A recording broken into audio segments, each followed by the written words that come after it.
พวกที่สิบวกมันใจคักแต่ว่าเรียกคักแต่ว่าครูบาอาจารย์เอาคักเด้อครูบาอาจารย์คงจะเป็นกระเที่ยงผู้บอกใดขนาดได้มักผลนิพพานมักคือหนทางในการปฏิบัติแต่ที่ตัวเองตัวตนจะเพียงบอกที่ให้ซื้อผลแต่ยุติทางที่ตัวเองเดินคือการปฏิบัติของตนเองเด้เป็นตะเพียงผู้บอกทางคนก็ได้เอามักผลนิพพานในใครใดนี่ต้องบอกเอาให้มั่นใจเด้อเรียกเอาคักอาจารย์บ่เคยเลือกลูกศิษย์แต่ลูกศิษย์เลือกอาจารย์ใดเด้อการตำหนิครูบาอาจารย์เป็นการตำหนิตัวเองฟังดีๆให้ชัดเจนเด้อคนอยู่ซื่อๆคนอยู่กลางๆเอาเบิดมาดีก็เอามาไล่ก็เอามาดีก็เอาบุญให้มาไล่ก็เอาบุญให้นี่แล้วดีหรือไล่ขึ้นอยู่กับตัวคนคนนั้นที่เฮ็ดเอาเองเด้อทั้งว่าขอวัดปฏิบัติต่างๆบอกไปเรื่อยๆคือประจำนี่ดอกแต่ที่ว่าเริ่มต้นแต่ว่าบิณฑบาตเป็นวัดคือบิณฑบาตเป็นวัดทุกมื้อต้องไปเว้นตะกรวยหรือมีธุระอะไรอันนึงนี่ก็คือขอวัดอยากฮู้ขอวัดแล้วก็ฉันในอาสนะเดียวเป็นวัดฉันในบาตรเป็นวัดนี่มันจะซ้ำทุดงควัดเราเด้นี่บิณฑบาตเป็นวัดกันนึงฉันในอาสนะเดียวกันนึงเป็น2วัดเป็น2อันวัดเราเด้นี่แล้วก็ฉันในบาตรเป็นวัดหรือถ้าวางมือออกจากบาตรหัตถบาตรออกจากหัตถบาตรวางมือออกจากอิ่มบ่อิ่มก็สร้างเขาได้ลุกออกจากที่แล้วจะไม่ฉันต่อไปนี่แหละว่านี่คือขอวัดหลังจากฉันเสร็จเรียบร้อยล้างบาตรล้างทำธุระเรียบร้อยแล้วเดินจงกรมทำสมาธิด้วยวิธีใดก็แล้วแต่ว่าหลักมันก็คือถ้าเฮาฉันอิ่มแล้วจังซี่อย่าไปนั่งอย่าไปนอนให้เดินอานิสงส์แห่งการเดินจงกรมมีตั้งมากมายอาหารก็ย่อยง่ายเห็นบ่เป็นผู้มีโรคน้อยพอทำให้สุขภาพแข็งแรงเลือดลมไหลดีมั่ง11อย่างคุณตั้งเยอะนี่คือหลังจากฉันเสร็จเรียบร้อยล้างบาตรเรียบร้อยแล้วให้เข้าทางจงกรมจนระหว่างการเข้าทางจงกรม1 ชั่วโมง 2 ชั่วโมงก็แล้วแต่จนอันใดก็ได้ที่เป็นท่านเป็นเครื่องอยู่ของเราเองเดินจงกรมทำสมาธิโดยการนั่งก็ตามยืนก็ตามยืนเดินนอนนั่งแต่ว่าถ้าฉันแล้วบ่อยากให้นั่งบ่อยากให้นอนให้ยืนอยู่หรือเดินแต่ว่าเป็นที่นิยมของพวกเขาเพราะว่าเดินนั่นแหละเห็นผลมากที่สุดจนกว่าจะถึงเที่ยงจังขึ้นพักได้หรือผู้ใดสิเลยต่อไปก็แล้วแต่เมื่อขึ้นพักแล้วเขาอาจจะนอนแต่ว่านอนภาวนาเด้นอนเบิ่งลมหายใจดูลมหายใจจับลมหายใจบ่าย 3ลุกต้องลุก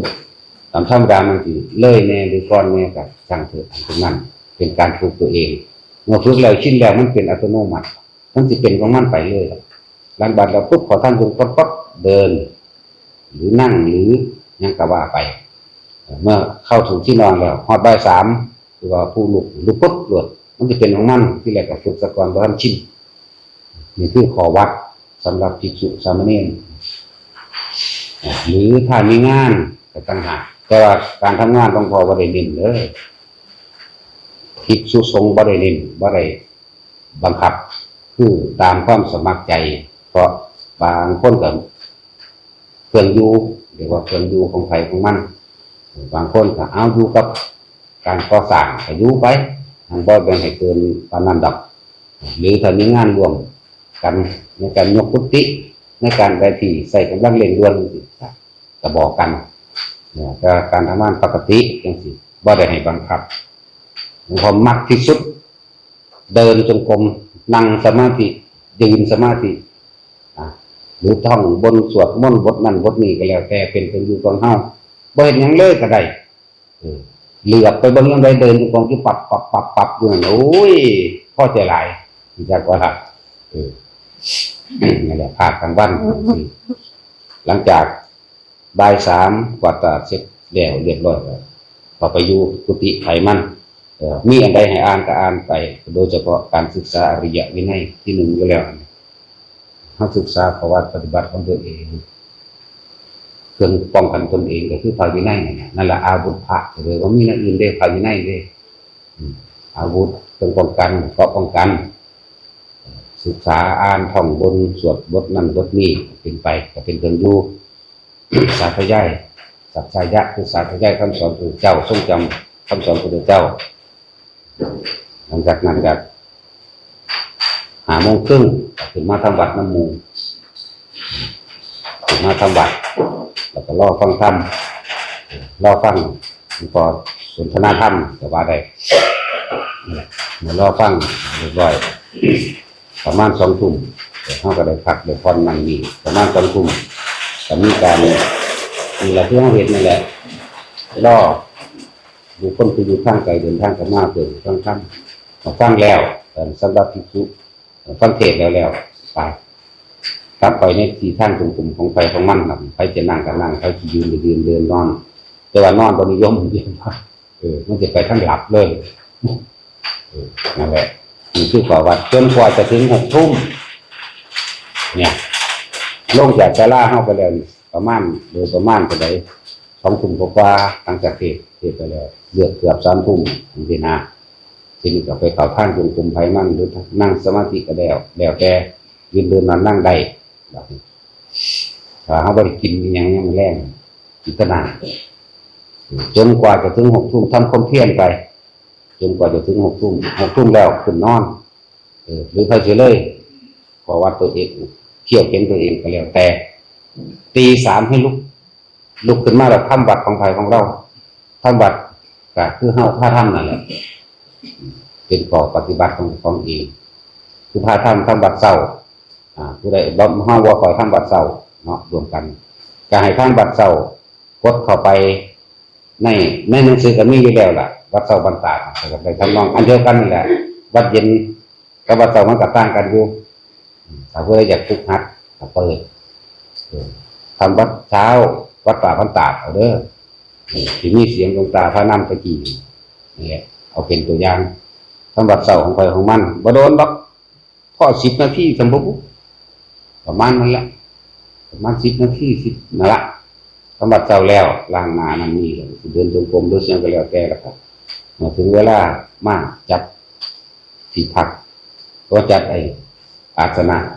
นำตั้งน้ำใส่น้ำสันตั้งบาตรเรียบร้อยแล้วก็ล่อไปบิณฑบาตนี่ก็เข้าขวบเสาที่เขาจะล่อบิณฑบาตนี่คือขอวัดจัดรู้ขอวัดแล้วแต่ว่าบอกแล้วใครเสียประเหตุอันนี้ตั้งหากเด้อย่าลืมบอกขอวัดแล้วว่านี่ทุกวันเราต้องทำแบบนี้เย็นไปเย็นมาแบบนี้ส่วนการภาวนาก็แล้วแต่ว่าประสบการณ์ของใครของมันขึ้นอยู่กับความเพียรของเจ้าของเองเด้อความเพียรนั่นแหละคือความรู้จริงของเฮาเองเพียรพยายามที่จะดูลมเพียรพยายามที่จะเดินจงกรมยังก็ว่าไปเพียรพยายามที่จะอยู่กับความรู้สึกแห่งตนกายเวทนาจิตธรรมเวทนาจิตกายเฮาเน้นอยู่แค่หลักนี้ก็ให้ไปอันอื่นดอกเอามองเดียวนี่โลดโดยเฉพาะกันที่เรียกว่าสติปัฏฐาน4เอาอยู่ข้อเดียวก็ต้องไปวักแวกไปในอื่นล่ะนี่แหละเบิ่งลมเจ้าของอยู่กับลมให้ได้อยู่กับอุณาโลมอยู่กับความรู้สึกโตให้ได้มีอยู่เท่านี้ส่วนอื่นๆที่เป็นสภาวะหรือปรากฏการณ์ต่างๆที่มันเกิดขึ้นมาในใดจะศึกษากันคือหลวงพ่อบอกว่าลิมิตมันมีมากสิ่งที่เฮาเห็นสิ่งที่พูดขึ้นบางคนก็เห็นเอียงแปลกประหลาด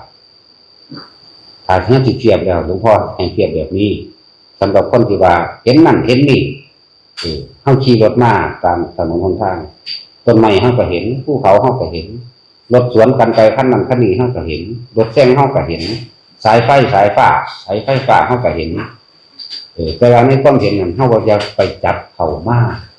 คิดคืออย่าไปให้ความสำคัญกับมัน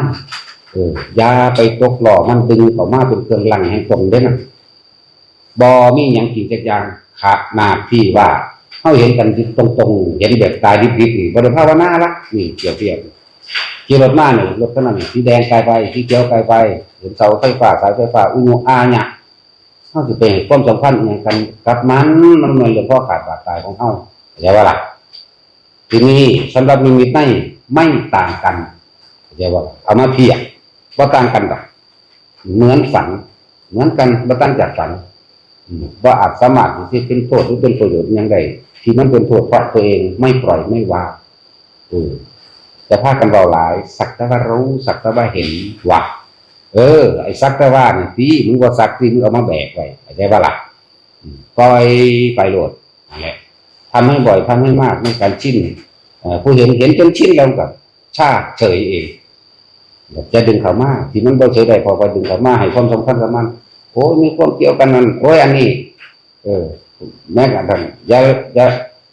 อีกอันนึงที่พระพุทธเจ้าสอนไว้แม้นเฮาสิเห็นตถาคตในระหว่างทาง